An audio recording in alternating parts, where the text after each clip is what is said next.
Hi, and welcome to a special episode of the We Need a Rose podcast where we grin and bear it. No. Oh! As we delve into both seasons of Christopher Story's amazing comedy drama, The Bear. And as always, I'm joined by Ben Lord and by Jose, who quite rightly have inhaled both seasons of the show in, I think, a matter of days both times. You guys right?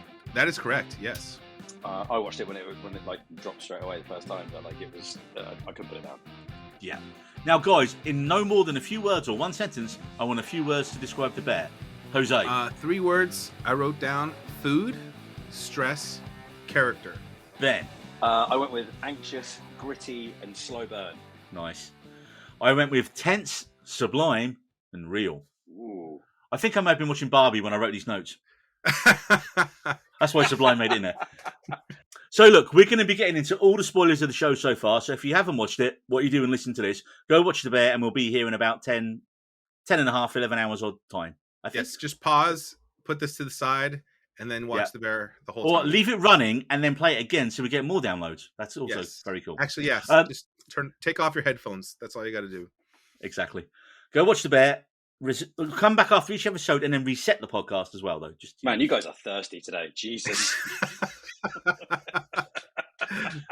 Now, The Bear was created and showrun by Christopher Storer, who got his start directing some of Bo Burnham's specials and then some Apple TV episodes of Dickinson and Little Voice. But The Bear is wholly Storer's creation from writing, directing, and producing the show. Now, the basic synopsis of the show is that top young chef Carmen Carmi Bazzato has had to leave behind his stressful job at one of the best restaurants in the world in New York and come home to Chicago to run his family's beef sandwich shop after the suicide of his older brother Michael. Now, not only does he have to deal with his own pain and family trauma, but he has to sort his brother's debts, a rundown restaurant, and an unruly staff. Kind of like me. Hey. Which one are you, the unruly staff? Yeah, pretty much. Rundown restaurant, yeah, as well. Yeah. Debts, no, not so much these days. But yes, Jeff. A little messy, but good at heart. Who's Jeff? Who's Jeff? Good God. I'll be honest, I didn't catch that on until we talked about it. Really? So you watched the whole show and you're just like, who is this Jeff they're talking about? I didn't. It didn't click. It didn't click. I was just like, why Jeff? Who? What? Is this someone I keep forgetting about? But yes, because I think maybe it's my Spanish heritage. I just kind of went along with it. I'm like, all right, there's a guy named Jeff. Who we've never seen, yet constantly gets referenced in every episode. Yeah. Yes. Yeah, so what a staff they assembled, though, in The Bear. In the beef. Oh, in the beef yes. season 1. So I think we're going to quickly run through our cast here. So first up, we got Carmi, the main guy, who's played by Jeremy Allen White, who most people probably know as Lip from Shameless. And it's a superb performance by White because he's just this ball of nervous energy. He's clearly brilliant, but he's also really ill-equipped in dealing with basic human behaviour in some ways. Season 1 seems to be all about him trying to bring everyone up to his level at the beef. And then what it does in season 2 is when everyone's up at that level, it kind of makes him question his own place. And that if he can be good enough when outside distractions cause him to perceive that he's kind of losing his edge. What do you guys think about Carmi? I think he's one of the greatest like leading characters in a TV show I've seen for decades.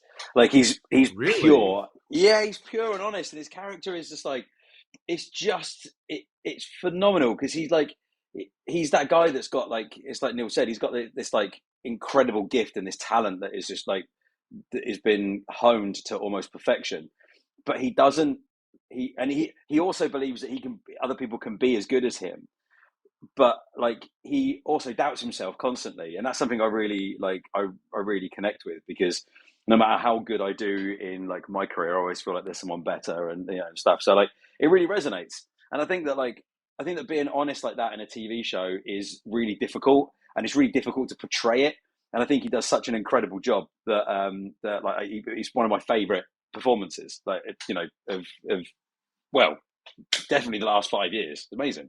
It's weird because I think I completely agree with you saying that it's an honest portrayal, but I don't know why. But I don't know if it's necessarily my favorite because I feel like he's capable, and I think we know that, and he knows that to some degree. But yes, he has fallacies, but in a way, I think I like other characters better. But I think that's also because of our backgrounds. We have we relate to different characters because of how we feel within our own lives. That's a very good point. Yeah, and I think this relates to anything in terms of like movies, characters. What we like is a reflection of who we are as people in the world. But no, I think that's why I like the show is I think a lot of the people are real in terms of like everyone knows at least someone that's like a character in the show.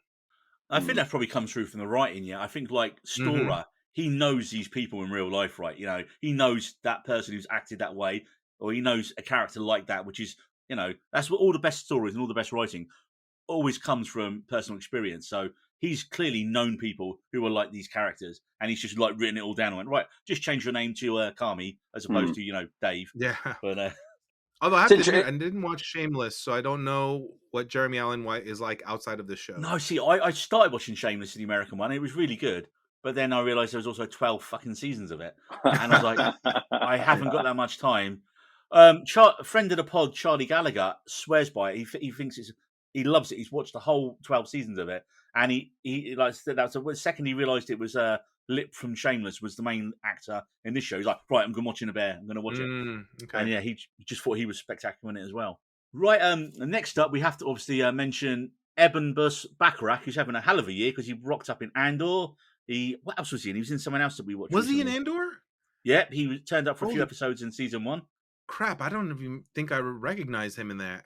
I just, funny enough, I watched right after this. I watched No Hard Feelings, and he's the guy who does. He's the in toaster. that. I was just about to say that. Yeah, he gets more time in it. I think his whole scene is pretty much in the trailer, and then a little bit again towards the end, and that's Yes, it. He gets. that is correct. He definitely had good work by his agent there, didn't he? He's like, right, your whole scene's basically in the trailer, and then you get like a couple of lines towards the end of the film. Yeah, I have to say though, and personally, in a weird way, him as cousin, he started off as the guy I hated the most, but then by the end of it, he's the character I loved the most, because of his arc.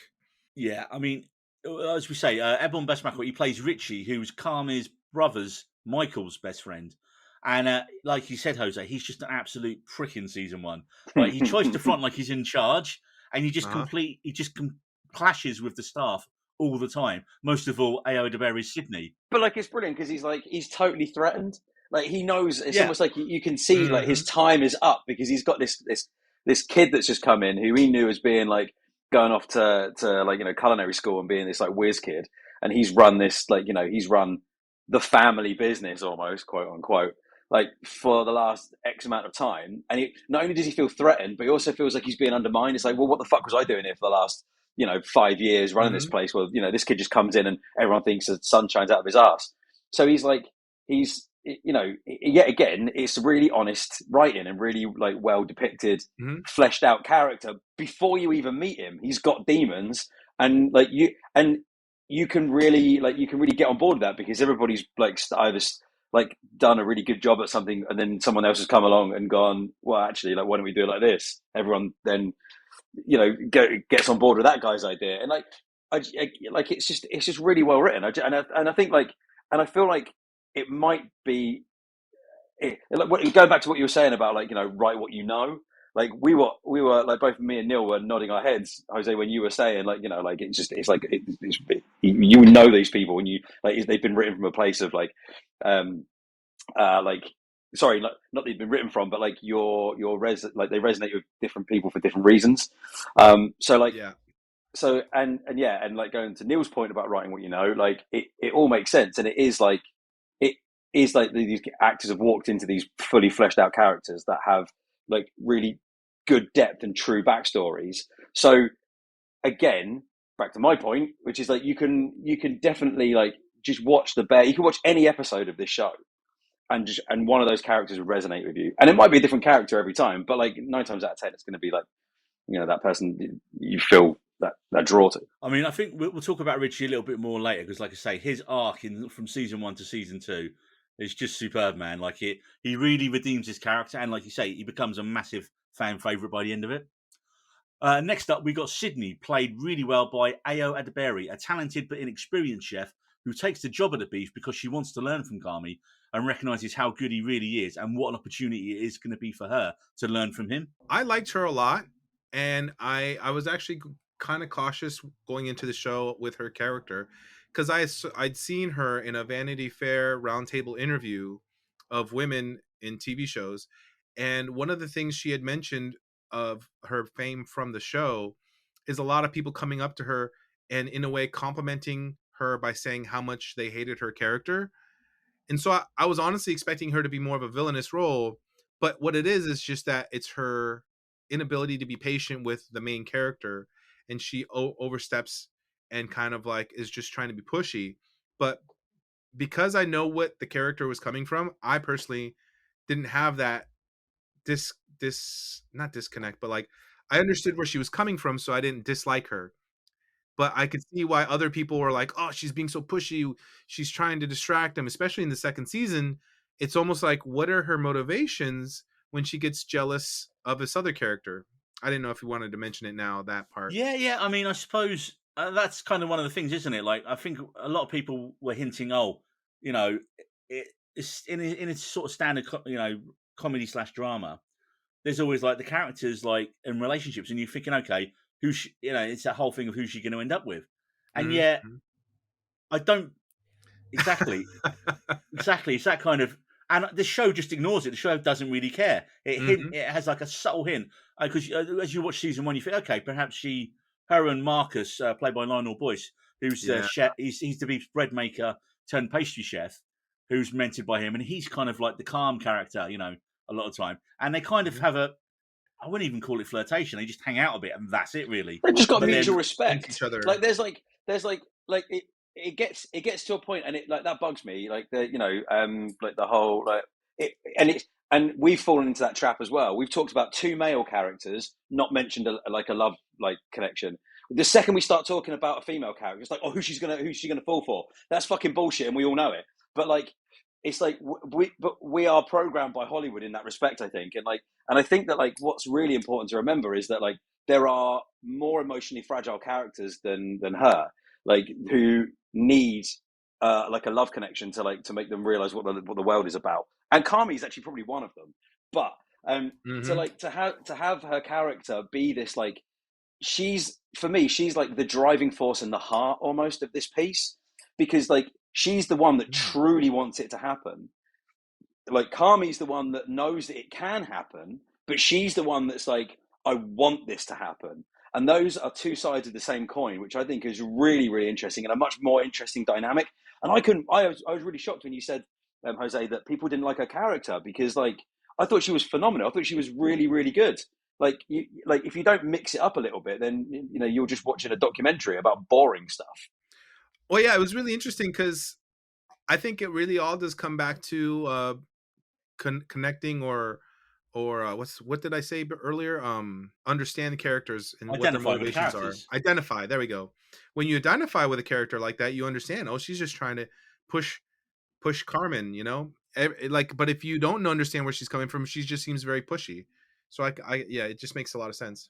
Well, I mean, that's good, actually. That kind of brings us on to another character who's kind of almost her nemesis in season 1, which is Tina, a veteran line cook who's played by Lisa Yes, Colon-Zayas. she's And so great. she really struggles with all the new changes Carmen's trying to implement. And of course, this is where we got the great running joke of her calling him Jeff instead of Chef the whole series, not understanding it's a mark of respect in the kitchen where he was trained, and that they're all supposed to call each other Chef, not Jeff. And of course, by the end of season 2, she now calls him Jeff as like a more of like a friendlier Yes. term, isn't it? It's not like Well, the she pointed "fuck you." was she in the scene where he explains what he's doing? Because like doesn't at one point cousin at one point is like he's like screaming at him or something. He's having an argument. He's like, what the fuck are you calling everyone chef? And he's like, it's a mark of respect. You don't have no idea what a real kitchen's all about.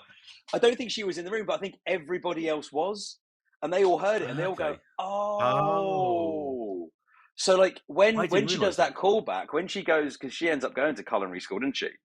Like, and Yeah. then Yeah. so she ends up like she's in on the joke, and then that is one of those things that like binds their like, because he gives her the knife, which is just an amazing gesture. Like like if you Oh, Yeah, that was so wonderful. it's what a moment, and then that kind of like solidifies like their like relationship, and I think that's huge. I think there's a couple of really great moments with her, and whilst whilst I've just said that Sydney's the heart, but she's more the driving force. There's a lot of heart that comes from her character as well. So her and Sydney clash so much during the first season. Like, she's just outright hostile to Sydney the second she walks into the Hmm. beef in like the first couple of episodes. But the start of the very first episode of season 2, when they're like trying to crew up for the big opening, and she's like, "Look, we need to like a top, like a sous chef now, because like Kami's like at the top level. It's his name on it, but he's kind of not doing as much. Like it is kind of, you find that her role in it is almost bigger than his in some ways, and it's it's his kind of, between the two of them, it's like getting it together to try and get their stars. And she just turns to the team and was like, "Look, I know you might not like me and that, but you see like the look, like Tina's whole thing just changes. Her whole, like, she just grabs her and hugs her at the end of the episode. Yeah. And you just see the look of pure joy on her face when she's saying, okay, that person's seen something in me. And she absolutely like kicks it in the dick when she goes to culinary school, I really liked her just because of all that, honestly. And she was again, great writing, because to me she seemed very believable in everything that happened. And that's all I can say. All I can say. No, I agree. Tina. I agree that she's written really well. She was my least favorite character in this, coming into it, because and from my point of view of working in don't tell anybody this, but Neil and I used to work at McDonald's together. And yes, chef. There was always someone because I worked there in other fast food chains and stuff, and there was always someone in that job role of I've been here for 1,000,000 years. I'm kind of the institution. It doesn't matter what you say and do, because I'm the one that can break the rules, because I know I've been here longer than the manager type thing. And when you're coming into those roles as a kid, when I was in my teens, you're just oh wow, well, she must be really super important. And then you realize when you get older, you're just oh no, she's been there 1,000,000 years and isn't the manager because she's shit. So it's so but I instantly saw that character and went, oh fuck, I've worked with people like that. They were awful. I don't know. And then you get those moments where other people are seeing something in her, and they're reaching out to her and helping her. And I was like, oh fuck, maybe I should have done that. Maybe I should have been more like that. And it made me question my reaction to a real life situation, which I think is an incredible thing for any TV show to do. Having said that, we were like teenagers when that all happened, right? And I think the thing is though, and again, like you said, she was your most hated character in the start of the show in season 1. But then look how it turns on season 2. Look at her arc. She throws herself into it. She absolutely, her and Sydney really get on as the season progresses. She defers to her. She's not constantly antagonizing her. When she got that promotion, I was so genuinely happy for her. I was like, how can I possibly be this happy for a character in a TV show? That's, it's just really, it really made my day. Honestly, it was so weird to feel that. Because it's that shot where the camera hangs on her outside and you just see her kind of dancing on the spot, and the look of pure joy in her face. But it's real. I think that's how we end out the first episode. It's real again. How many people can't if you can't relate to that kind of elation where you've something's happened, you've got the job of your dreams, and you just do a little fucking silly little dance. You know what I mean? It's just how people react. It's not it's not been forced. It's not fake, and it's not been made to look way cooler than it actually is. It's just real, and that's fantastic. I think that's brilliant. Oh. Yeah. I've got a few more characters I want to talk about before we get into some of the specifics of the episodes, and that is it's all about you, isn't it? Pretty much. Former SNLer Abby Elliott. Do you remember Abby Elliott from Saturday Night Live? Who's pretty much done nothing else. I remember her face, and it took me the longest time to be like, oh yeah, that's where she's from, because she was sprinkled in the beginning, and I was more thinking about the story and her brother. She wasn't in season 1 too much, really, was she? She was barely featured. No, not at all. And then it wasn't until later I'm like, there we go. When she does come into season 1, it's it's quite important, and it's they didn't waste the character. And now, it's all set up, isn't it, for what comes later? Fun fact though, her dad. Do you remember Scary Movie 2? The guy with a weird hand. Take my hand, child. That's her dad. That's her dad. Chris Elliott. What? Yeah. Cabin Boy. Yep. Yeah. Loads of movies. That's her dad. Oh my god. And he was Saturday Night Live back in the day himself. Hence, kind of being a legacy and going. Okay, that's one time when I don't mind nepotism. Well, the funny thing is, like I say, she wasn't really in season 1 too much, but she gets pulled into. We'll talk about it when I get to season 2. She gets really pulled much more into the family business in season 2, and I was blown away by what a good dramatic actress she is, especially in probably one of the best episodes of the series, which we'll talk about, which will be the Christmas episode. But oh my god, I was like, she's known as stand-up comedy She's been in literally next to nothing else, and suddenly she comes into this show and just absolutely fucking steals the scene she's in, and she was so good. Last person we'll talk about on the main cast is the Punisher himself, Mr. Joe Bernthal, as Michael Bazzato in flashbacks, and of course Oliver Platt as well, regularly stealing scenes as Uncle Jimmy Cicero, the best friend of the Bazzato clan's late father. So not an actual blood relation, but like I said, he does become heavily invested in funding the business as the show goes on. But I mean, this was like your season 1 cast, man, and just what a great job, man. What the casting director on it, just they picked the perfect person for every role, man. Mm-hmm. Did you just call John really Bernthal Joe Bernthal as well? Just don't get his name wrong because he's the Punisher and he'll fuck you up. The Punisher, he'll come after you. No, I was pleasantly surprised. The scene that he makes his appearance in the beginning, it's almost... Was you like this? You're like, what's going on? And then you realize, oh wait, Cousin's laughing. This doesn't seem right. And then you just realize, oh, it's a flashback. Oh, that's his brother. Oh, it was so well done because they don't like push it in your face. They're showing you a flashback and letting it be, and just they let you make the connections as well. They don't spoon feed you shit. Like it's not like a it's not like a sitcom where they have to like spoon feed you. Like if you're watching this show, you're gonna watch it from start to finish, I think, and so you don't have to worry about like setting everything up in every episode constantly. You can just rely on the fact that people like these characters, and then watch it week in, week out, and that they're going to follow the story, and you can drop these things in because they want you to make those connections, not make them for you. Oliver Platt, Oliver Platt, you see him in other stuff, and he's a good actor, but then in this one, I'm like, I really like him, honestly. And it's not like intentionally funny, or maybe it is supposed to be like funny for the sake that he's just being straight up.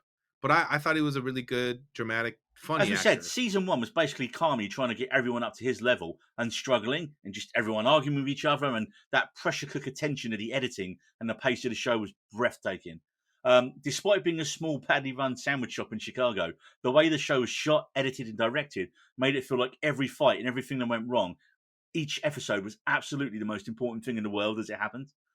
From the second the alarm pulls us from Carmy's nightmare with the bear at the start of the very first episode, and the opening riffs of Refused new noise kick in, just the frantic editing and the sheer noise and disorganization of the beef brings us into Carmy's world. I mean, I don't think I'd even heard Refused before, and that song is just that opening riff, man. Is I know. Then I found the album called The Shape of Punk to Come. Get out of your own podcast. You are fucking fired. Never heard Refused. The Shape of Punk to Come is one of the greatest albums.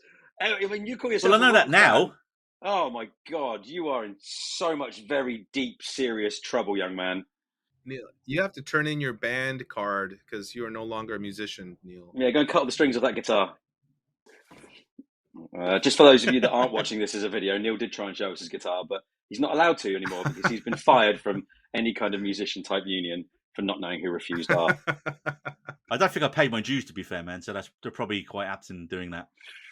I was going to say the mixing together of the different songs in the intro of episode 1 is just a flawless piece of sound editing, as is the multiple sounds from like doors slamming and food being prepped, the constant background noise, the way too loud ball breaker video game. The show's soundtrack just concocts this storm of sound that just does a good job of disorientating the viewer by its sheer speed and force, just as the camera work does and like the overlapping dialogue. It was just, as an editor, as a professional editor, man, I was like, I hope this is amazing, but also I really hope the whole show isn't like this, because it's like watching a show on speed. I read an interview briefly with the editor, and she said they'd cut this sequence and it was like 13 minutes long, and I'm like, right, that's amazing, it's really good. I want it in 2.5, 3 minutes, and just speed the whole thing up, like chop it down to that speed. Wow. And fucking hell, they did it, man. I mean, what an intro to a show. Another really important part of season 1 is that they're trying to save that restaurant from going under as well. Like, it's in huge financial crisis because the brother has died. So, and it owes money, and you find that out pretty quickly, like early on, which is where a lot of that pressure comes from. So without sort of like adding that to the list of things that's happening in season 1, I think you miss out on a really big part of why there's pressure on top of pressure. I knew within the first few minutes of this show, I was like, I'm not gonna get away from this episode. Alive. I'm in this. Because there's shows where you're like, all right, I'm watching the first few minutes, okay, I see they're introducing one or two characters. All right, they're setting things up. This show, I'm like, oh, I'm in immediately. I'm in. It's like it's the difference between a show that you like and the show that you know you're going to be invested in until the show ends. Oh, that's I weird. knew Like immediately. I had a really different reaction to it. It was just sort of on. I didn't realize how invested I was until like the last episode of season 1 or something. I was just watching it. It was on, and I was chewing through episodes, and I hadn't really realized that I was like in like so deep. And then I was like, oh, I wonder how many episodes are left. And then I realized I was on the last episode of season 1, and I was like, oh fuck, that sucks.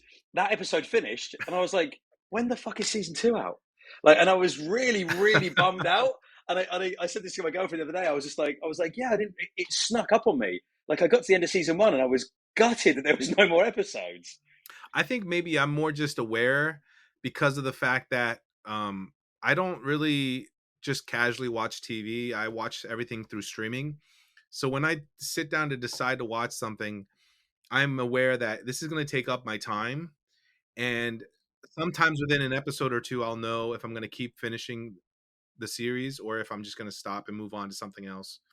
And for me, man, the second I watched it, I was like, I'm in. Like just that intro, like that whole opening sequence, was like, the rest of the show could be boring as shit, but I'm gonna watch the whole thing because that intro just pulled me in, man. Yeah. And I think the show, it takes a few episodes for it to kind of settle down. It kind of sets it with that pace and chaos in the first episode, and the next couple of episodes are kind of like that as well. I think they're all pretty full on. Like, I think you need because as we were watching them, I was like, the show does need to breathe a little bit. It can't just be this pace and this chaotic all the time. Otherwise, it just turns into people shouting at each other all the time. You need that character development. You need those quieter moments for it to kind of, you need some lighter comedic elements. And as I say, the first 3 episodes are pretty much full on. It's funny, actually, yeah, to play devil's advocate, I saw some people online who didn't like the show, and they literally just said, well, it's just people who don't like each other shouting at each other for half an hour. And to a point, they're not really wrong at the start. But this show is billed as a comedy drama, and I would say it's about 70% drama, maybe 30% black comedy. Yeah. Because the characters play it all straight. It's the situations they find themselves in that cause a comedy, like, Sydney falling through the wall in episode 2's opener. I think episode 4, Dogs, is probably one of the first shows that shows Sydney starting to get on with the rest of the staff and the beef. And it's, Carmi and Richie disastrously catering a kid's birthday party for Jimmy, Yes. where the kids' drink gets spiked with Xanax and they all pass out. And they're just all expecting an absolute bollocking from Jimmy. But luckily for them, they find it fun. He finds it funny. Yeah, I didn't know what tablets he had in that little pill box, so I didn't know what direction it was going to go. And when they were all passed out, I was like, "Oh, okay, I think we're fine." That could have been a lot darker, Jose. A lot darker. Exactly. Yeah. Don't drink the Kool-Aid, man. So, I mean, that's all it took. Just casually drugging lots of children for like a bit of levity and a bit of pace slowdown for the show. Definitely. But it's funny because of the way that Jimmy handles it. He's like his whole thing of handling it is just like, well, this is actually just a lot better. Like, and he just says what any like parent would be. It's like, man, kids' parties are a fucking nightmare, and just like, wow, this one's actually not that bad. It's like, I think we have to talk about episode 7 review, which is the stunning 18-minute single take episode, where while prepping for a busy dinner rush, Sydney makes a mistake accidentally leaving on the website ordering, and they just get smashed with like pre-orders that they can't deal with, while also still trying to open for their normal day. You get massive arguments, pure chaos, and even Sydney accidentally stabbing Richie in the mayhem. Yeah. It's funny is I didn't even realize it was a one take. I was just so invested in what was going on. I was just like, what are they going to do? And to the credit of the writers, I was genuinely annoyed Leave with the Marcus. fucking donut, Marcus. Just do your job. Leave the fucking... Right. I was the same, man. Right. Stop hitting around with your donut and just do your fucking job. And when fuck you get guys, me to donuts be are annoyed, amazing. He should make the perfect donut. I'd eat it. I was like, now is not the time. Now is not the time. I was 100% on him saying, "Fuck you," I just couldn't help but laugh at me being so annoyed with that character. And although it did kind of, end up having 2 characters to quit, I'm like, damn, I didn't realize this was a potential consequence. He cared that much about donuts. Yeah.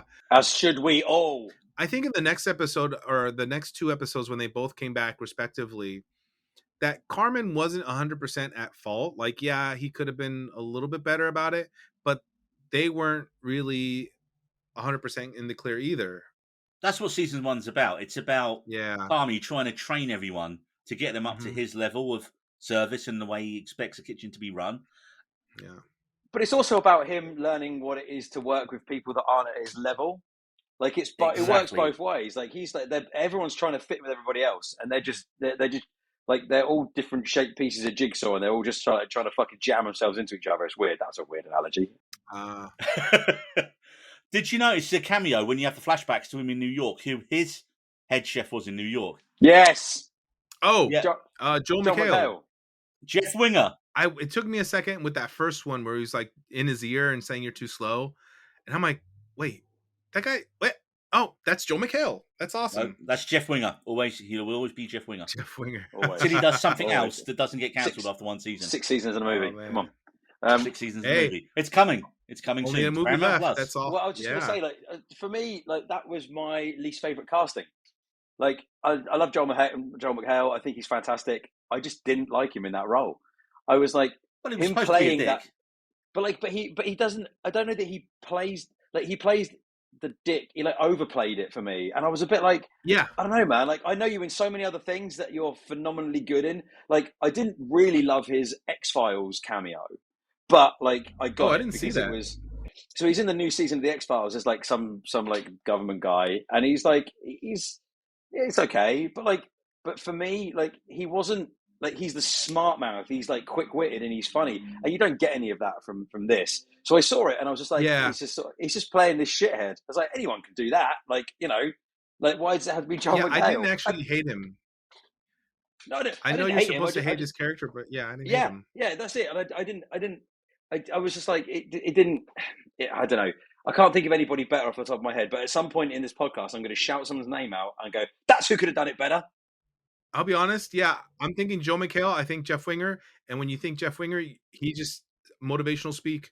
He didn't have hair either, did he? He had basically mine and Ben's haircut. I've outed you as bald on the podcast, Ben. Sorry.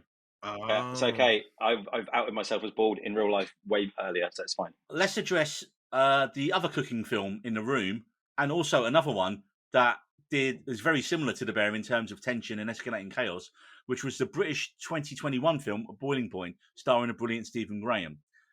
That film was 92 minutes, and that was a one-shot film. And it was directed by a guy called Philip Baranti, who also co-wrote the film with James Cummings.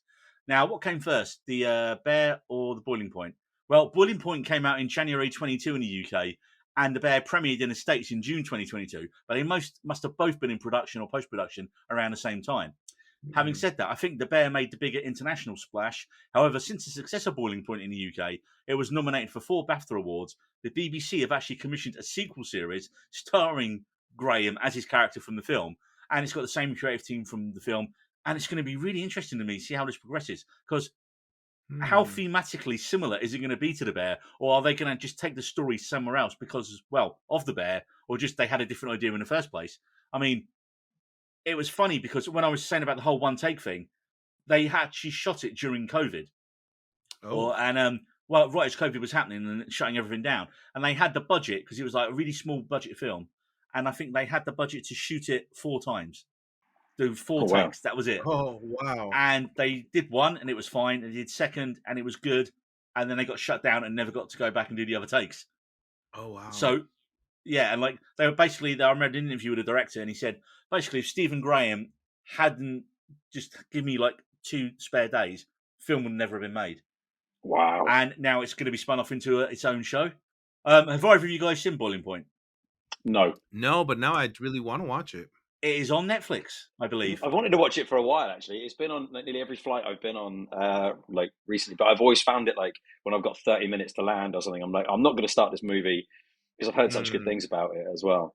But like going back to your point about the whole like being in production at the same time, that happens in movies constantly. I remember when The Prestige came out and it was up against The Illusionist. Two fucking hell, no one remembers The Illusionist now, do they? Yeah, you got to remember all that stuff. And there was two Robin Hood movies came out at the same time. I've noticed that whichever movie you've seen first, that's the one you end up liking between those two. And I saw I don't know. I'm just thinking Deep Impact, Armageddon. Oh, Yeah. I think Armageddon's way better. but Deep Impact was out first, and I saw that first. And No, I'm talking about which you've seen first, not which came out first. oh, well, that's the I same find thing that for of me. lots of Usually. things though. I saw Scream 2 before I saw Scream 1, and I think Scream 2 is way better than Scream 1. No. Oh, Yeah, No. absolutely. you know, our missing co-host David's favourite film of all time, Scream. Two reasons, right? Scream 2 has Sarah Michelle Gellar in it. Scream 2 Okay. has Everclear on the soundtrack. So I'm always going to stick The with Swing? that. Like you the Swing, yeah, it's a tune. Okay. Solid gold Sound- Which tune. they played when I saw them in November. Oh, yeah, you did. No, they didn't. I got that. No, I got that wrong. They played Local God, which is Romeo and Juliet soundtrack. They did a lot of good soundtracks there.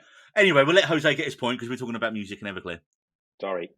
No, Scream 1 flat out better than Scream 2. Sequels are very rarely better than the original. Never said Fine, it was better, fine, I said I liked fine. it more. Okay, here's where I thought you might have been going with the kitchen movies is a Bradley Cooper film from 2015 called Burnt. Not done in one take, but I think it actually is another good film that really kind of portrays the whole kitchen life. And I think it flew under the radar for a lot of people. I've never heard of it. It has Sienna Miller, Uma Thurman, Lily James, Daniel Bruhl, Alicia Vikander, and Wow. That's a cast and a half. right. But I think a lot of those a lot of those actors have small roles because it really goes between Sienna Miller and Bradley Cooper. And it's all about him kind of going through the same thing actually as what's his name? Carmy. Jeremy Allen White. It kind of goes through the same process that Jeremy Allen White goes through, where he's a great chef, but he kind of gets in his own way. And it's not quite the same because he has the actual kitchen, but it's more about him being in the pressures of the Michelin star kitchen. I might have to check that out. It's been a little while, and to be honest, it's not as good. That famously went up against Ratatouille, right? The Disney hit. Yes. Which is a better kitchen film? I'm well aware that one didn't come out in 2015, but didn't work for my joke. I definitely say it's worth watching at least once. Here's my thing. Are we going to get, this is what we potentially have, because as we know in season 2 of The Bear, we travel all over the world to different places. I don't think you get Jeremy Allen White guesting in Boiling Point, but I think you've got a pretty good chance of, a better chance of getting Stephen Graham to guest in The Bear at some point. Now, can you provide us a reason why? Because they're both really similar about the same thing. They come out at the same time, and people want them to cross the streams. No, but I'm saying, why don't you think Jeremy Allen White can go into the other? I think the world of The Bear is really established now, and you've seen as we've seen from, we don't really know what the Boiling Point show is going to be yet.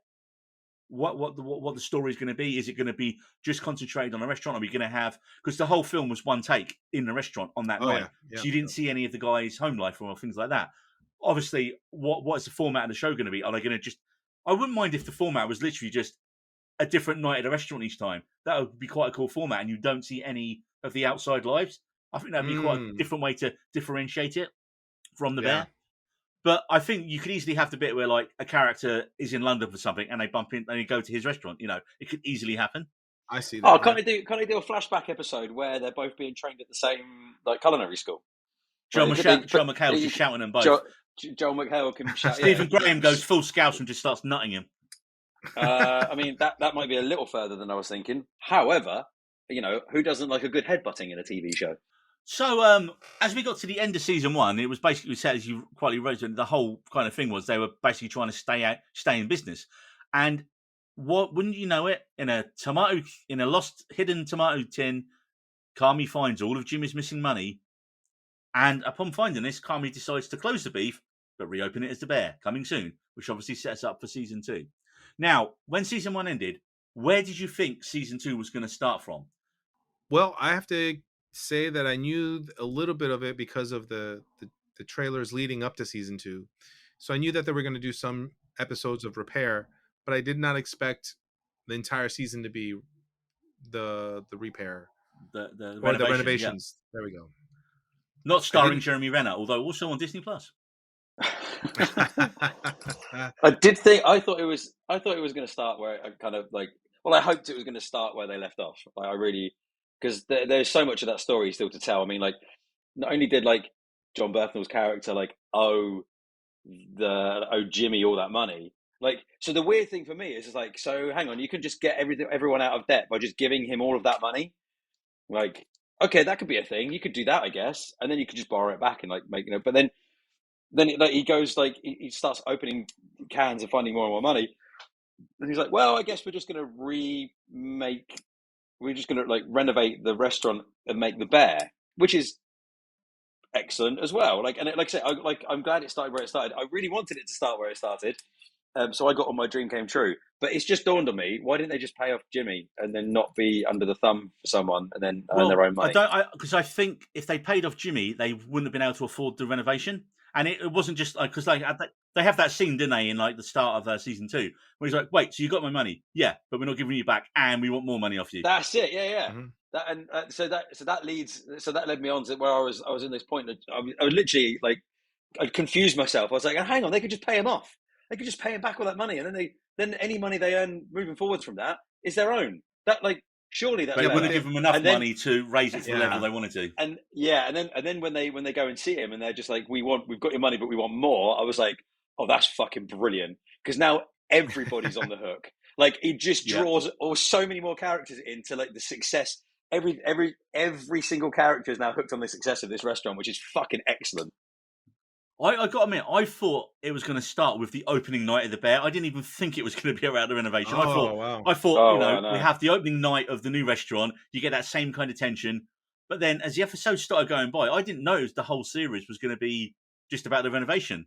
But I thought it was an excellent idea, because just as you get to the end of season 1, the team was coming together. They're good at their jobs. Everyone's getting along. Now they're thrown into a completely different environment, which they're all unequipped for. They don't know shit about like renovating a restaurant. They were good at what they were doing, but they don't have a clue about anything. And this leads to Carmen's sister, Sugar, Abby Elliott, being brought into the show a lot more in season 2 as a project manager. I like the bit where they're trying to figure out the budgets for what they need. She's brilliant when she's just like totaling up. They're like, right, so that's how many hundreds of thousands? Right, we need a new one of these. We need a new one of these. They can't get their health certificate as well. Like that. Yeah. And the fire suppression test. I've never. Fuck it, that's it. The fire suppression. And it's just like, man, it's like, this is like literally the last chance. It comes down to the wire. And like, in the back of my mind, I was like, they're blatantly going to get it. Otherwise, they can't open the restaurant. And then the rest of the season's fucked. But I was really like, are they going to get it? I'd fallen for it. Hook, line, and sinker. But that's when Fak comes to the rescue, because he remembers that. Or was it Richie? It was Richie or Fak. I can't remember who it was, but one of them, because they realised, wait a minute, it was Fak. Because he realised, wait a minute, I think it's Richie, because Richie says, wait a minute, it's something behind to do with a poster or something like that, which the hole's punched in. And it's something to do with, at one point, Michael was thinking about burning down the restaurant and was like, turn the fire suppression thing off. So once they realised that, so I think Richie realised it, told Fak, and then Fak went and fixed it. Yes, and then it was like literally right to the. You need to mention who Fak actually is, because I don't think we spoke about him. Neil Fak.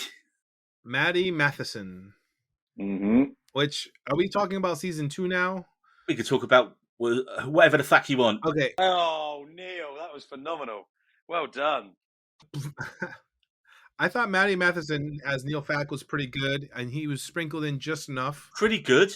He was fun. I think he was a character that I didn't necessarily have anything negative or positive about. I think it was just he did his job well. And to be honest, at one point I was questioning what his sexuality was, because in the Christmas episode I didn't know who that guy he was with was. I think it turned out to be his brother. So I was just like, man, these guys are double fact. They were really close to each other. So this whole show is an underdog story, right? Like, for me, at least. For everyone. And everybody apart from Kami's an underdog, but then when you start to know him, you're like, well, he's actually not. Like, I mean, he is an underdog because he wasn't, supposed to do that well at chef school.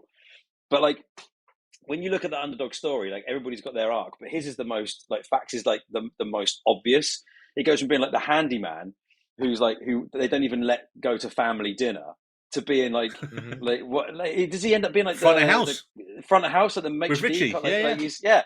So like he's like you're right. it's like it almost doesn't work for his character, but then you see him like doing it and like talking to people, and you're like, yeah, he's done it. Like, well, fuck, good on There's you. one guy I have to at least start mentioning right now because I really liked him just because of how out of place he seemed in this whole entire show, but in a most endearing way. Chris Witaski as Pete. I think the husband of Natalie / Sugar. Sugar. Ah, okay. I think he was a Yeah. nice placement of just the awkward nice guy trying to fit in.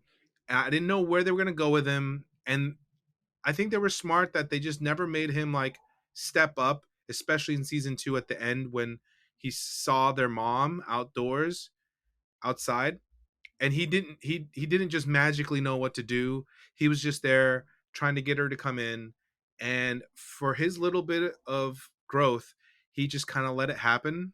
And then when he got back inside, he told her what had happened, and that was it. He didn't just magically know what to do. Yeah, that pretty much had a breakdown in the restaurant, didn't he? Yeah, It's like I was he really struggles a lot though, surprised. doesn't he? Like his character struggles a lot because he's struggling to fit in with like the men of the family because none of them take him Mhm. seriously, and even with all the arguments and the shit that happened between like absolutely everybody in that family, he still can't like wriggle around and find his spot. So he's always the outsider, and Yeah, that moment where like I don't know how to handle this like emotional breakdown of a quite phenomenal Jamie Lee Curtis. Oh yeah. I yes, mean, come on, man. Like you get the feeling that he's always trying to do his best, and it's just never good enough, or it never really fits. And again, it's yeah. real. It's one of those situations where like you want to break into a new friend group, or you're meeting some like new family members and stuff. Like it resonated with me. It's great. But Yeah. what works really well with his character is as well is like you say, you get all that from his few brief appearances, Hmm. but and like how you said, Jose, that yeah, like the rest of the family, the men, like the manly men, take the piss out of him and all that. But him and his missus seem to like have a completely fine relationship. There's no tension or drama there really at all, is there? And like she seems pretty good at separating off the work stuff from like the home stuff. Because like you see when they're there on the first, like on when he comes in after seeing the mum and that, and he's like literally doesn't know what to do, and she's like, "Hey, what's going on?" No, it's fine. Don't worry about it. About the pregnancy, I was I was actually kind of curious what the situation was with the pregnancy because the show almost from the beginning didn't tell you if she was stressed out because of the pregnancy or if she was just stressed out because of the work and she happened to be pregnant. I was like, does she want this pregnancy with him? Is this something that she doesn't Oh, want? That's kind of the perspective I had for a little bit. I And didn't think so of it that way, man. yeah, I just because she seemed so stressed out, so I wasn't sure what the source of that stress was. Well, one thing I think we definitely need to talk about, and we just hinted on there, is guest stars. And Oh yeah, in season 2, it just seems like after the success of season 1, everyone and their mother wanted to be on the bear. First up, you've got Will Poulter, you know, oh man, just rocking up. And what I liked is that he comes into Marcus's episode. Marcus gets sent to Copenhagen and Yeah. has to live on a boat to learn from Will Poulter's Luca, who really initially at the start he's a bit cold, but not like Mm, overly so. He just kind of is a bit like okay, trying to feels like trying to size him up and okay, what's this guy doing here? But they yeah, really quickly develop a really great relationship, and it's heavily implied that the best chef Luca ever worked under was Kami. And I like how the season starts, and it is bookended by Marcus. It starts with him in his mum's hospital room, and how the season ends with him seeing the missed calls from his mum's nurse on the phone right at the peak of their first night success. I yeah, mean, Lionel Boyce plays Marcus is really chilled out a lot of the time, and you can just see that once he starts his desserts pathway, he's truly like enamored by like the art of it and like how he's on his mission, as we mentioned, to make the perfect donut. But fuck, man, I just wonder when we get to the next series, how are we gonna be like with Marcus? I mean, you never know. His mum might be alive still, but it's TV, right? It's dramatic, yeah. dramatic comedy. I feel like at the peak of his success on that first night, that's gonna kind of throw a Gonna have to spanner in the contract works. bad news. Well, they've been trying, weren't they? So I think isn't that like the last shot of the series, and even I think maybe the phone. I'm a little fuzzy on the ending, but it sounds Yeah. about right. I actually really liked Olivia Colman's brief but poignant oh The yeah. appearance. Queen herself. Yeah, with you keep saying Richie, but I want to keep saying cousin. You know, I keep saying cousin, yeah. Call him what you like. He's not here. I knew that as soon as he talked to her, things were going to be so different after that. And I don't know quite the timing of if it was before that moment or just the day. Like, you know how he had that 1 week of working at that restaurant, Ever, yeah. and he went like from very hesitant to then like having a great high, and then for like one day he's like, let me figure this out, and then he meets Olivia Colman. My favorite moment for him from that episode was when he was super happy driving home listening to Taylor Swift's Love Story. I was just like, this is awesome. Like, because it you was never just see that character like that. It's so good. yes, and I think they did a great job because they kind of hinted it, especially with his daughter, that he loves his daughter so much, and the fact that that kind of leaked into his life a little bit. It was so really just very pleasing to see that moment. My thing for him is like in that part of his story arc where he's in the restaurant. He walks in there like, why the fuck am I even here? Fuck this I'm being place. punished. I'm in like fuck my cousin for like putting me here. This is a waste of time. Like, and he turns up, and you can see him as he looks around, just being, this place is too fancy. Fuck these people. I'm not one of these people. And then he gets into the kitchen, and they start making like do stuff. And he's like, "Why am I cutting? Like, why am I like, Forks. preparing?" No, it wasn't even that. He literally just had to put forks away. Cleaning forks. Cleaning forks. And then the guy who he sort of bonds with, like it like starts to like they have this exchange at one point where he's like, but like none of these jobs are menial. They're all part of the greater whole. And like the greater whole is this. And then, he sees his first service as he gets his opportunity. And the thing for me is when they're doing like they're doing their talk just before doors are opening, and they're like talking through the people that have got tables. And they're like, there's that old couple that have saved their entire lives to have a meal at this restaurant, or to use their savings or something to have a meal at this restaurant. They're not paying. And he goes, and then the maitre d' goes out there and he's like, we appreciate that you come to our restaurant. Thank you very much. Like, we know that your situation, and the meal is on us tonight. And that really resonates with him because he's like, fuck, I am like these people. I am just the same as them. I would do something like that, even though I'm a grouchy old fuck.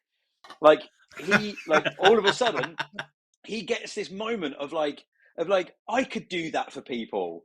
And then he goes back into the kitchen, and he's like, right, I get it now. And then he starts to put himself out there, which is something he hasn't done.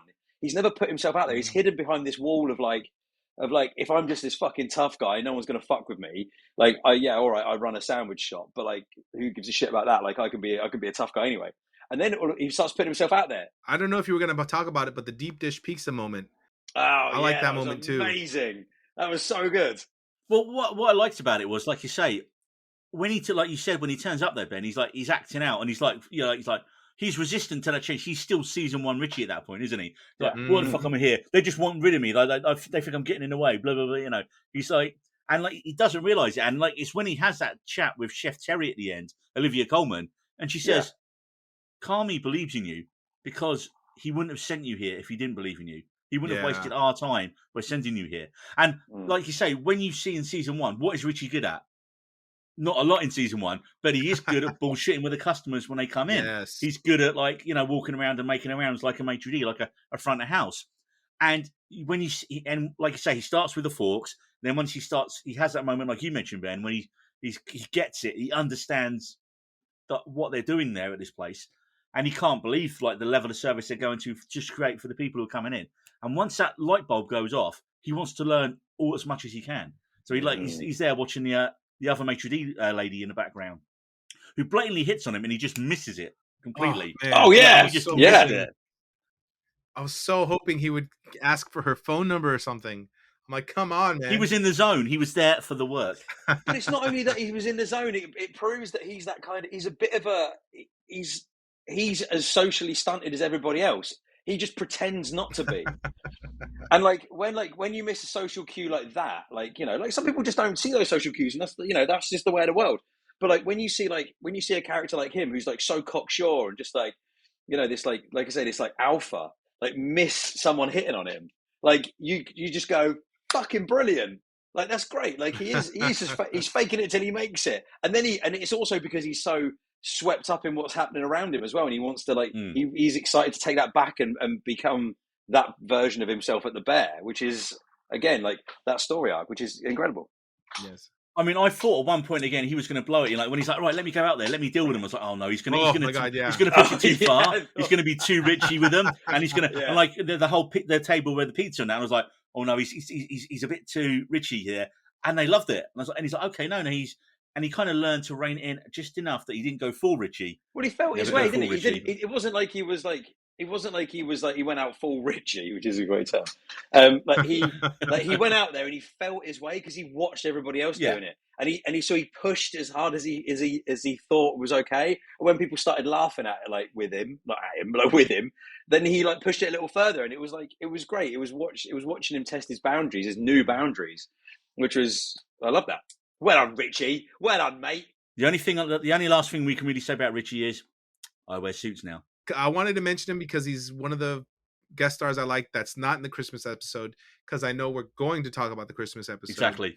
Robert Townsend, a.k.a. Emmanuel Adamu, a.k.a. Sydney's dad.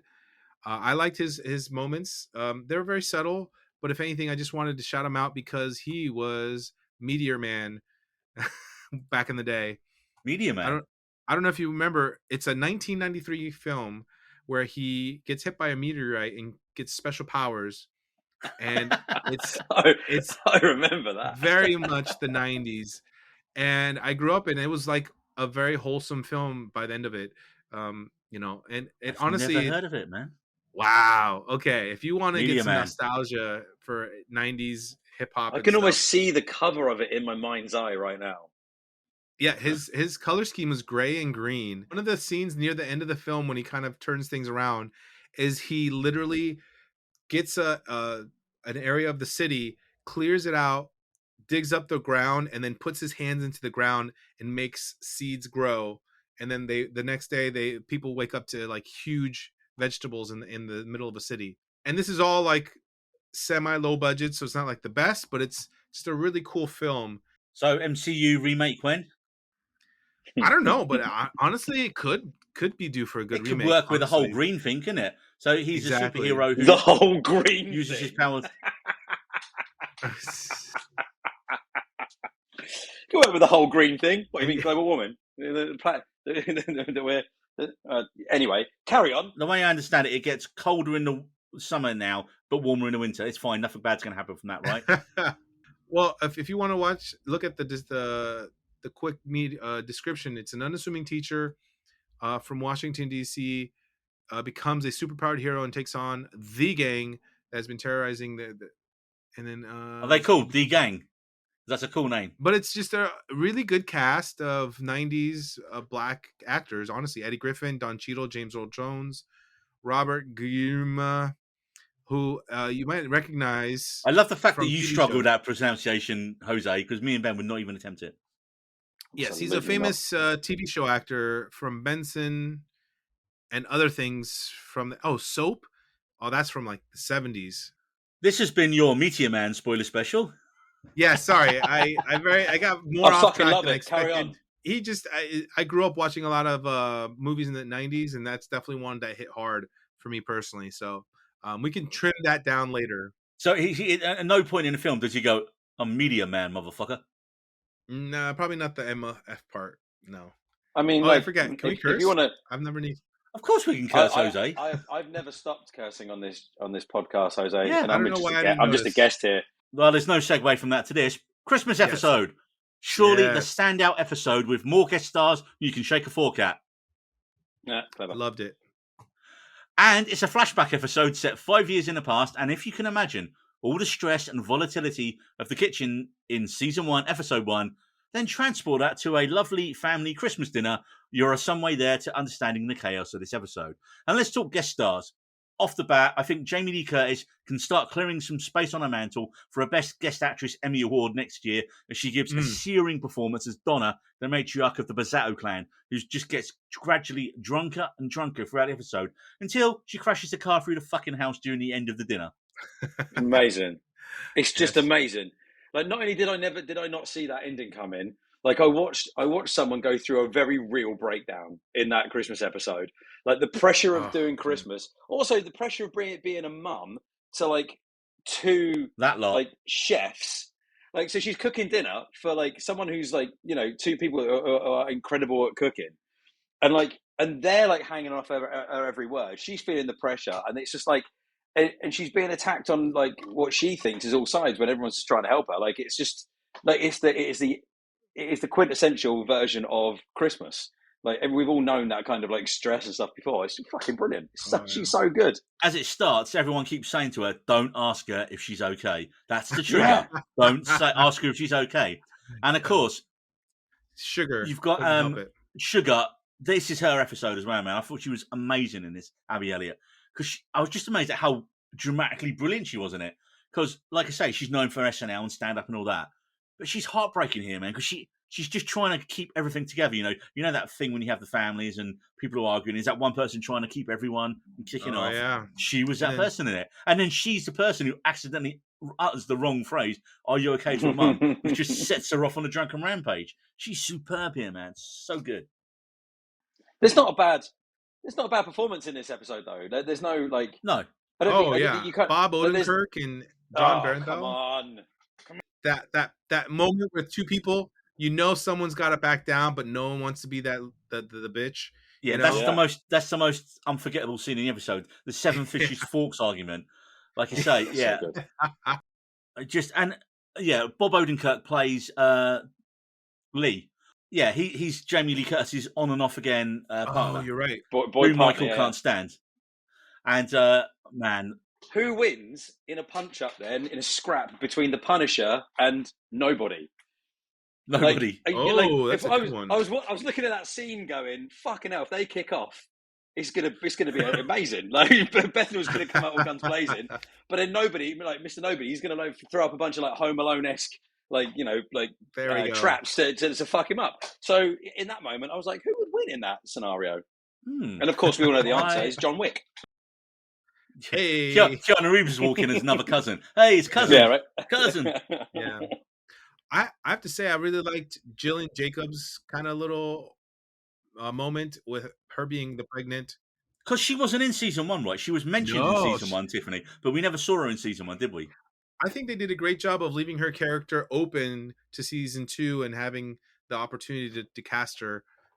So because I think they were smart enough to keep it well controlled, so that if they did have that success, they could have some great casting with this. And another Community throwback. So you had Joel McHale, and now you've got right. Gillian Jacobs. So now we just Yeah. need Danny Pudi next season, Alison Brie to come in at some point. Oh, I man. Don't know if you're going to get Chevy Chase. Chevy Chase is definitely not going to be in it. No. What's the actor's name? Glover. Danny Glover. Donald Glover. Danny Glover. Danny Glover. Donald No. Glover. Danny Glover. Not Danny Glover. Donald Glover. Donald Glover. Yeah. He's probably a bit busy with Atlanta and then the Community movie, hopefully. Correct. But I was honestly, I wasn't seeing much from her. Like, I was like glad that they cast her until the scene where they have the moment together where she's upstairs. And, they're so lovey-dovey, and you're like, oh, this is not going to end well for this guy. Yeah, let you watch it. You know it doesn't end well. Yeah, so you just kind of end up feeling bad. So I think the fact that I felt bad really showed me how much it was nice to see them together in the first place. And don't forget, you got Carmen's cousin Michelle, played by Sarah Paulson, who's basically in every season of American Horror Story. Yes. And John Mulaney from Saturday Night Live as well. Oh, which yeah. is a pairing I never thought I'd see together. And it's weird because, like, Mulaney, again, he's kind of like the character who's a really big outsider there, isn't he? They're just absolutely ripping the shit out of him the whole time. Well, I don't think he's as much of an outsider as Pete is like the main outsider. He's the guy who's desperately trying to break in. Especially when he brought the fish. He's like, what are you doing bringing more fish? There's 7 fishes. Yeah. That was the part where I laughed with everyone, I think, at him. But it was later on in the restaurant scene in the last episode that I actually felt bad for him. But up to this point, I was just like, dude, come on, you got to know. I felt bad for him at the party scene we were talking about earlier, where the kids get like dosed with Xanax. Because that was he again, he's there and he's trying to make like small talk with Carmi and Richie, and they're just like just get the fuck away Yeah. from us, man. We don't Yeah. care about you. We're Like, good. we're just go away. Like, and I felt really bad for him then because he was really trying, and he was like, "Oh, hey guys, how's it going?" Like, like, Joe, do you want to talk about Fuck baseball? off, Or whatever. Like, die. this is and it was so they were so Not mean quite that to him. harsh, but Yeah. So, I guess I was a little more neutral on that because I was like, oh, it's just these two guys that don't like him, but I'm sure he's fine wherever else. But it was probably this scene and then later in the show where you're like, oh, he's really an outsider. Like no one really wants to talk to him. well, except his wife, which is good for him. Oh I suppose. yeah, his wife really does love him. I have to mention that Bob Odenkirk's the Seven Fishes Forks fight, yeah. man. I mean, that line he comes out with, what's it at the end? This guy's nothing and he's nobody. Hey, Oof. he says that. Oh, I didn't Nice. catch that. And I know you're scared and you're afraid, aren't you, Michael? And Michael, I don't know what you're on, but if you can hear me through the fog, throw another fuck at me and you're going to get fucking rocked. Just, Ooh. You're what gonna a get line, fucking man. rocked. You're going to get fucking rocked. And I guess not in a Such good a- way. Because usually rocking is a good thing. It makes you wonder then how much in denial Carmi was to not still realize that he'd been on stuff.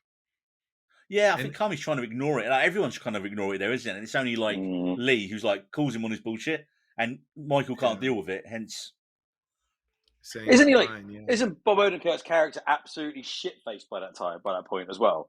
I think they're Like all- because yeah, he's they get drinking, he's progressively drunk. steadily drinking whiskey for that whole episode, isn't he? And he's Oh, like, okay. he's doing bigger and bigger pours. If you watch his character, I'm pretty sure he's like, he's on the sauce, and it's like, yeah, he's found his coping mechanism, and it's not going to end well. Like When people drink that much, it all comes out, man, doesn't it?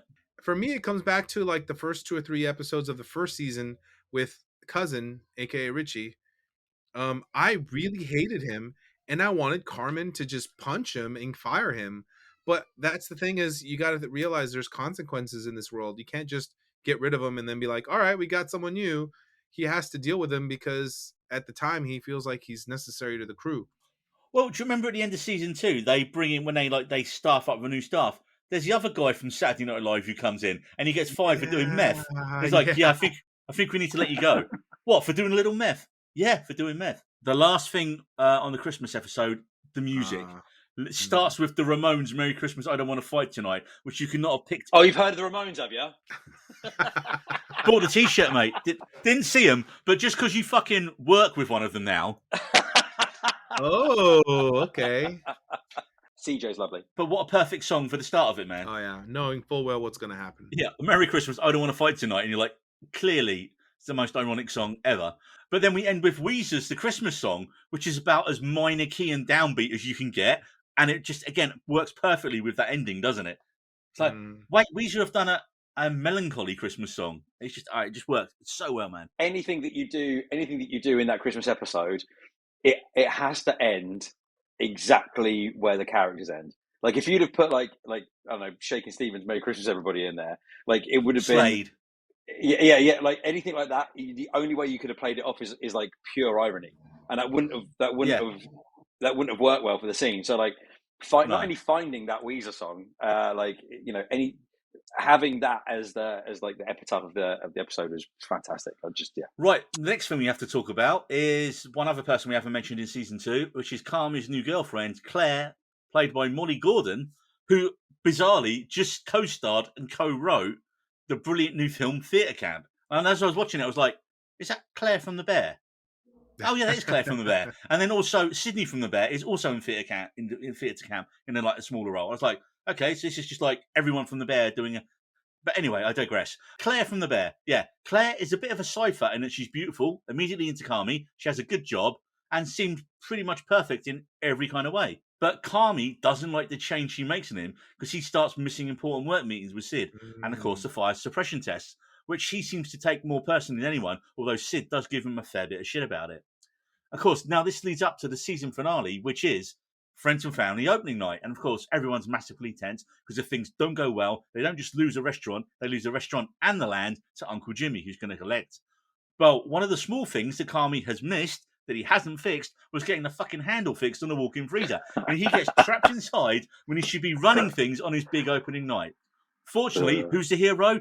Fucking Richie. Richie comes in, and from his training ever, just the previous episode, yes, chef, he comes in and saves the evening. And he's just like, well, look, Carmi, you're stuck in here. We're going to have to deal with it. Carmi's like ranting away inside the fridge, Oh and yeah, he starts couldn't figure it blaming. out. Yeah, and he starts blaming his relationship with Claire for his losing focus in the kitchen, not realizing she's. And I was like, the second he started ranting about it, I was like, she's definitely going to be Oh, stood outside. We're going to cut to her, Yeah. and she's going to be outside, just like absolutely heartbroken. And of course, that's exactly what happens. And then you're just thinking, okay, that's enough of that's your ending. But then they take it one step further when he finally gets around to checking his voicemail at the end, oh, and this and hurt he me. that was the end of the season, wasn't it? When I think when he Mm. hears the voicemail from Claire earlier in the day when she says she loves him, you're just like, Yeah. oh, Not only does she love him, but she's always had a thing for him, and she was like really pushing for him. And I'm like, dude, you just massively screwed up. You were just afraid of commitment. That's all. You say that's all, but that's like what most men fear more than anything else ever in the world that no one's ever going to fucking comment on. Like, what are most men afraid of? They'll be like, I don't know, I don't want to get shot to death. spiders. I don't know. What are you scared of? Yeah, Getting I hate stabbed. enormous spiders, but more than that, space reference, I'm scared of rats as well, and I don't want rats and spiders to come together to make it a giant rat spider that's going to eat my face. Most guys are scared of commitment. So he's like, again, got a very common problem that it takes him an entire night being locked in a walk-in freezer to figure out. And like that whole one of the things about his relationship, what's her name again? Claire. What his relationship with Claire is that they did know each other back in the day, and that they did get kind of close. And she, like you said, like always liked him. Like, but for him to like, it's him realizing that he likes her when he's already said all that shit, like, and she's outside this, and he realizes that he's fucked up, and that he does actually have feelings for her, and then she leaves, and then he gets the voicemail from earlier in the day, and it's like, it's just that all those dominoes fall in exactly the right order, and you're like, well, you fucked that one right up, mate. And this is the thing, right? For the rest of the Bear staff, it's been such a successful and transformative season. You know, Tina's gone from being a bitchy assistant woman to getting on with Sydney really well and going to culinary school. We didn't mention Ibrahim briefly, who also gets sent. He was the other guy who worked with Tina, who'd been there for a year. He went to go get taught, but he just couldn't cut it, honestly. Yeah, and that was fine as well, and they welcomed him back afterwards. And they found something. They found a place for him. So again, he wasn't featured that much in the show, but again, his storyline was perfectly like threaded out. Someone who's even less featured is the guy who plays Sweeps, Corey Hendricks. I just realized watching the cast list, I'm like, this guy barely got any screen time. I do not know who you're referring to, Jose. He's just one of the last characters who just is sweeping sweeps, but he's just one of the extra kitchen people who's been there since the beginning. And that's the wild part. He's a regular, but you just don't know him. Well, as we say, getting to the end of season 2, everyone's like in a better place than where they were. You know, like look at the change in Richie, look at the change in Tina.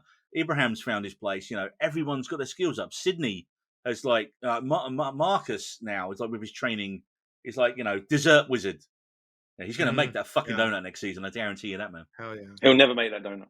Going back a little bit to Carmen and Claire's relationship, I think whether intentional or not, Sydney definitely affected that situation because of the fact that she kept pushing him like, oh, you're not paying attention, you're not 100% there.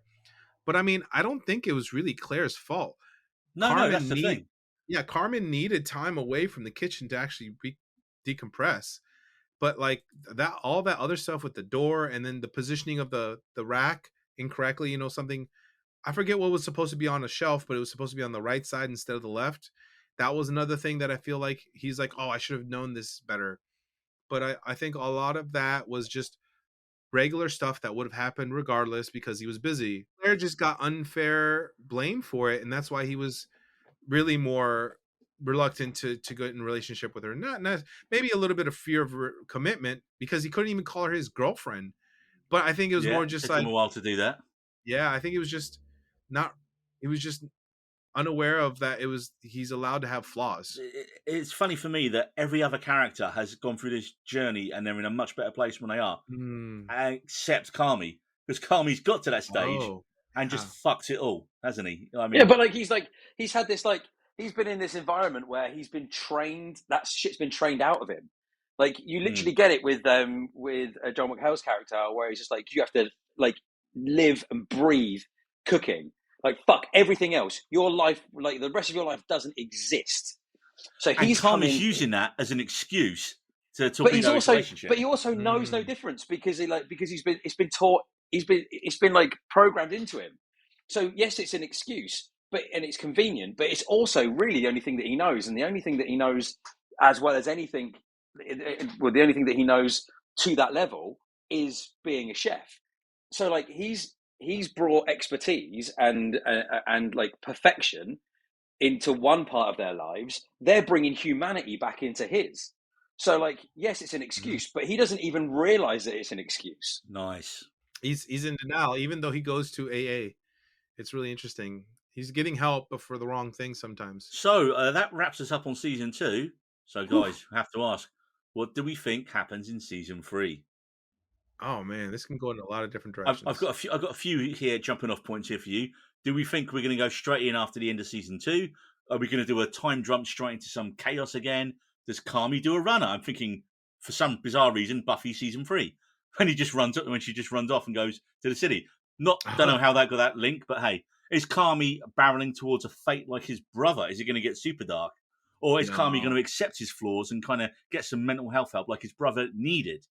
For the shippers, does Sid get together really with anyone? Does anyone really care? Because the show's not really about that.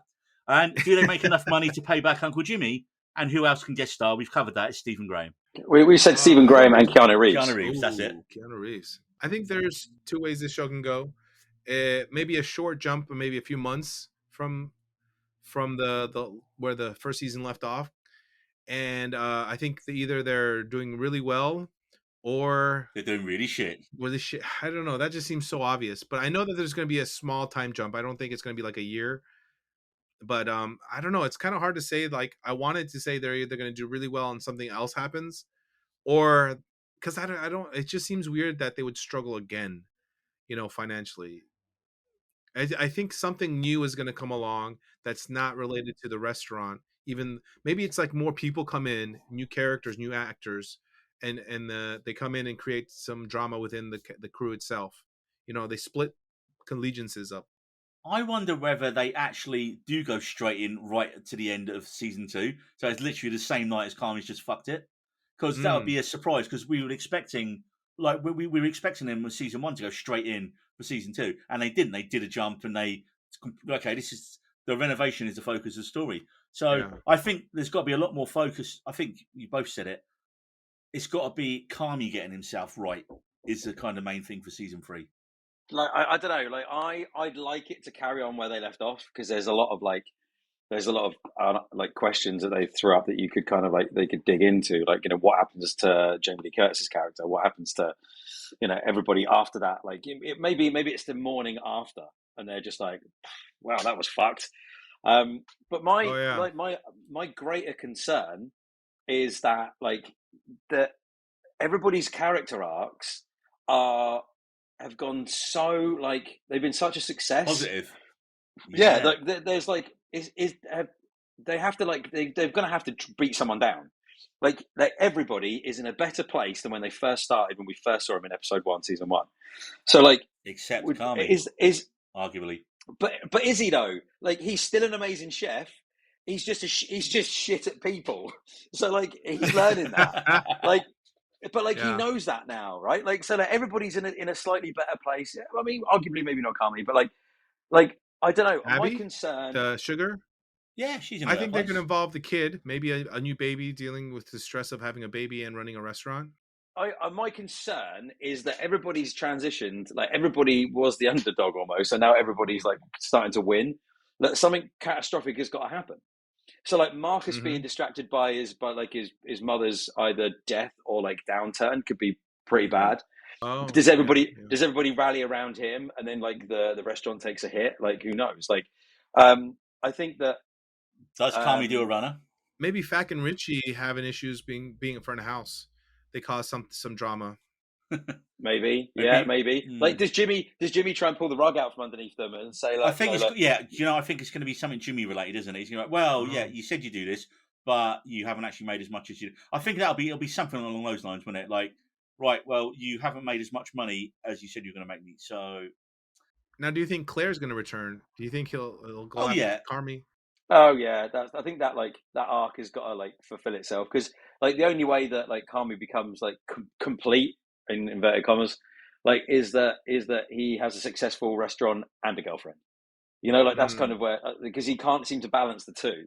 So that's what you're aiming for him. Does Richie go off and like start his own fucking restaurant? Does he go, well, you know what, That like could be the one.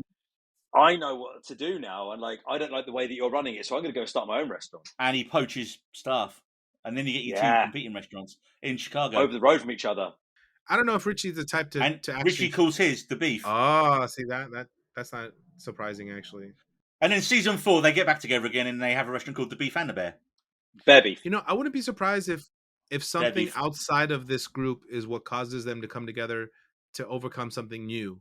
Because these characters, like you said, have really come full circle and grown a lot. Maybe Carmi hasn't quite fully developed, but maybe something else outside of that restaurant, something different that isn't just within themselves, since they've conquered that ability. I feel like the writing's too good to just have something else spread them apart and then having them try to come together again. There's got to be a new opposing force.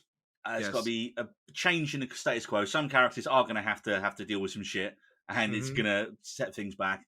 Yeah, but, it's going to follow through with more character-based drama than just them fighting amongst each other now. Yeah, definitely, because they're all pretty much on the same page. I do like the idea of Richie and Kami having a fight, and Richie going, "Fuck you, I'm going to open my own place." To be fair, Richie would probably just call it Richie's, wouldn't he? Yeah, probably. I really don't think so. They weren't going to build up that guy, because especially with the stuff that they went through in the first season, I doubt that there's going to be anything that really pushes them to just spread. But that's obviously anything can happen in season 3 at this point. God, what if Richie gets shot by one of the fucking like dealers that he moved on in that second episode, in the second season? Like, that'd be fucked up. That'd be a nice comeback, a callback. Wow. What if Kami starts going down the road that his brother did, and they're trying to sort of pull Kami out of this like spiraling depression, mental health issues? It'd be dark, but Kami has to really hit bottom. I feel like Kami's constantly trying to learn lessons from his brother, and his brother really desperately wanted him to not have those same issues, but history repeating itself in families that's where the drama is almost inevitable, isn't it? So maybe they've got like he's going to have a real like, because it wasn't the moment. I've just realised something that I said earlier on about when he found the money in the tin to soup. The reason he starts the bear is because he got a letter from his brother, didn't he? Yeah, that's why I let it go. That's right, because there's a letter from his brother that says like that basically in subtext says, "Don't give this money back to Jimmy. Start your restaurant. Do your thing." So his brother's been like, having his back on that whole time. That's the thing I forgot. Oh, yeah. So like his brother's constantly been trying to stop him from going down the same path as him. So maybe a few steps down that path is where he goes, and people have to like pull him back. Well, I think what we do know is we haven't got a clue really where the bear's going to go in season 3, and that's nice for a change for a show. Yes. We've speculated. I don't think anything we've said is going to be true. To be fair, I think the writers are so good. But hey, when season 3 of the Bear comes out, we can look back at this one and go, "You was right." Whoever we're pointing at.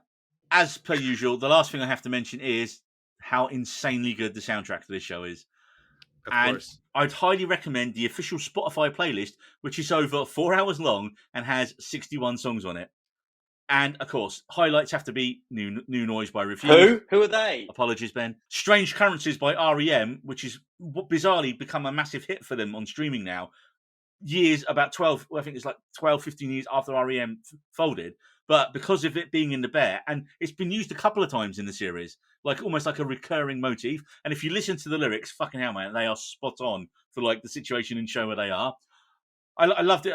Episode open up, Fine Young Cannibal. She drives me crazy at the start of one of them. You got Neil Finn. You got the Replacements, Smashing Pumpkins, Tonight, 9 Inch Nails, The Decemberists, Pearl Jam. That brilliant sequence cut to AC/DC's If You Want Blood as they're getting ready for opening one night. You got Liz Phair's Supernova. You got Pixies, Valuria, and the season ending Half a World Away by R.E.M. So I mean, don't forget they actually got the rights to use Taylor Swift in it as well. The fact that she licensed her music for this show as well. So I mean, because she really needs money right now, so it's really difficult to like for was she one of these people who actually licenses her music a lot or not at all? It's a I publisher. don't know. A publisher will be doing it. It's got nothing to do with Taylor Swift, as far as I can tell, unless she has like creative control over her back catalog. But it will be a publisher, Well, she had to and they'll go re-release her music, right? Because So she probably didn't then. Somehow this has become a Taylor Swift she podcast. re-released her music because of the record label. The record label owned the rights to that first record, and then she re-recorded it and re-released it so that she would retain the rights to said record re-recorded. Hasn't she been doing that to most of her records now, as re-recording and returning the rights to her, so to speak? I don't know. Because of I don't know how... This isn't a Taylor Swift podcast, Jose. Gotcha. If it was, there'd be a shitload more listeners. Let me tell you, just because there was that one scene with Taylor Swift, I want to see in the next season a cameo by Taylor Swift with the daughter.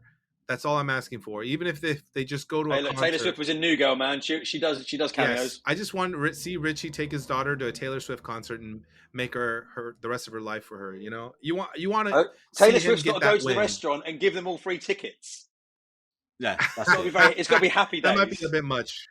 And Fack will be awkward. Richie will actually be cool about it, and Carmi probably won't even know who she is. Because he's just so focused on work, man.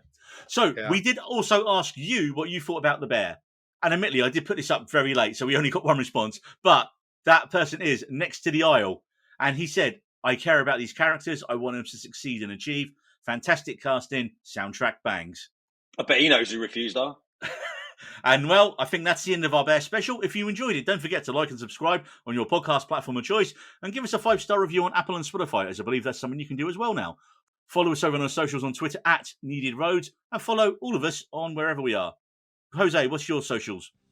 I'd say for photography, just look me up on Instagram as Jose Lopez Photos. You'll see a picture of my... Oh, wait, no. My logo is Jose Lopez Photography. Plot twist. I used to have in my photo, but then it's a fun, weird, not boring story. Jose, just tell me what your social is. My Instagram is Jose Lopez Photos. Beautiful. Ben, do you want to be found, or are people still looking for you internationally? You can follow me on the road if you see me out on the street, but social media can go and suck a dick. So where do you live? Is that what... No, he can't tell you that, man. Now. Right, well, after all that, I'm bear tired. See you next time, folks. Ooh. God damn, you are the bear. We Needed Roads.